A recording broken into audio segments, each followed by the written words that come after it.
In this video, we're going to continue our lesson that we started on Thursday and Friday, and we're going to finish it up by computing in scientific notation. So let's take a look at the very first example.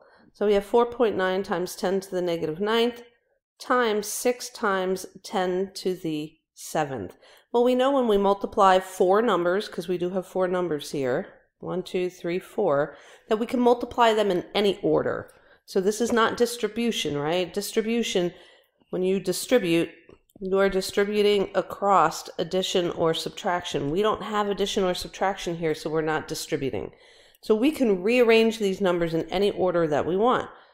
So if we take a look at the numbers that maybe we want to rearrange, we can rearrange them in this order so that we can use our rules of exponents with the numbers that have the same base. All right, so really all we really have to do is multiply the regular numbers and then use our rules of exponents with the base 10 number. Okay, so what is 6 times 4.9? Well, 6 times 4 is 24, and 6 times 0.9 is 5.4, sorry. So when we add those two numbers, we get 29.4 times, remember when we're doing multiplication, we add our exponents. So this is going to be 10 to the negative 9 plus 7. We have 29.4 times 10 to the negative 2nd. All right, so the last step is that we have to check and make sure our number is in scientific notation. So 29.4 is not in scientific notation. So I need to move this decimal place over to the left once. Well, this exponent told me I needed to move it over twice. Okay, so if I've already moved it to the left once, now I only need to move it one more time to the left. So my final answer here is 29.4 times 10 to the negative 1st power. All right, so let's do something a little bit more complicated. We have 4 times 10 to the negative 6 raised to the 5th power. All right, so just like in the examples we did in class, we can apply inside parentheses, we can use the power property to get rid of these parentheses. And we can multiply each of these exponents by 5. So we have 4 to the 5th times 10 to the negative 30th. So now we have to evaluate 4 to the 5th, because we know that even 4 squared makes this not a scientific notation number. So let's figure out what is 4 to the 5th. So 4 times 4 times 4 times 4 times 4. I know this is 16. I know this is 16. I know this is 256. So now all I have to do is multiply 256 times 4. I would say this is 1024. So 4 to the 5th is 1024 times 10 to the negative 30th. This number is definitely not in scientific notation. This tells me I'm supposed to move my decimal place to the left 30, but to fix it, I have to move it to the left by 3. So if I've already moved it to the left by 3, this now only needs to be moved to the left 27 more times. So this is 1.024 times 10 to the negative 27th. All right, here's a division problem.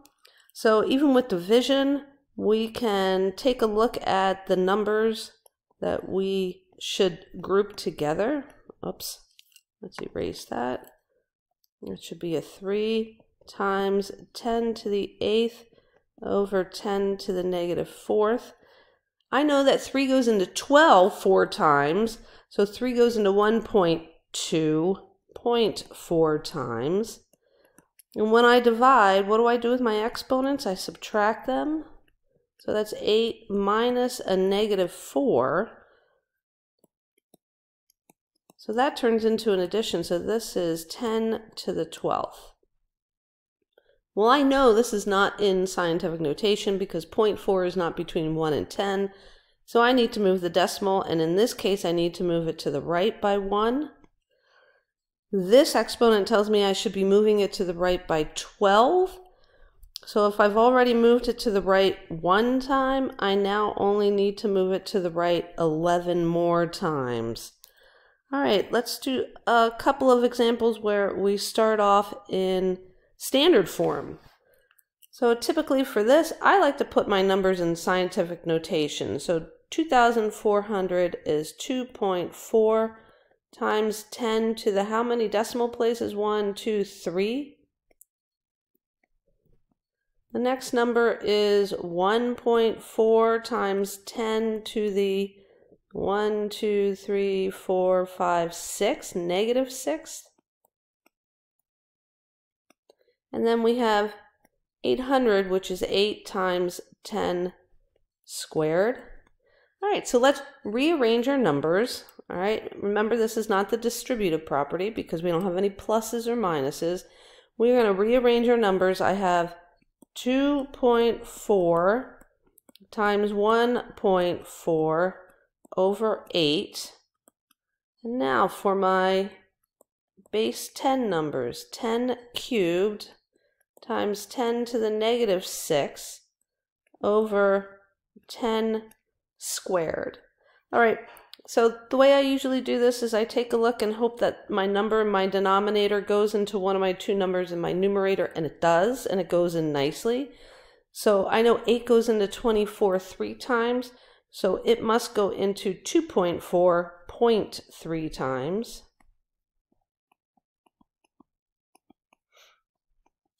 So let's go ahead and use the product rule in the numerator and add our exponents. These all have the same base. So we're going to add our exponents. 3 plus a negative 6 is a negative 3. All right, so now I'm going to go ahead and multiply the 0.3 and the 1.4 out. If I just did it without decimals, it's 3 times 14. 3 times 14 is 42. And since these two numbers have two total decimal places, one here and one here, I have to have 2 decimal places in my answer.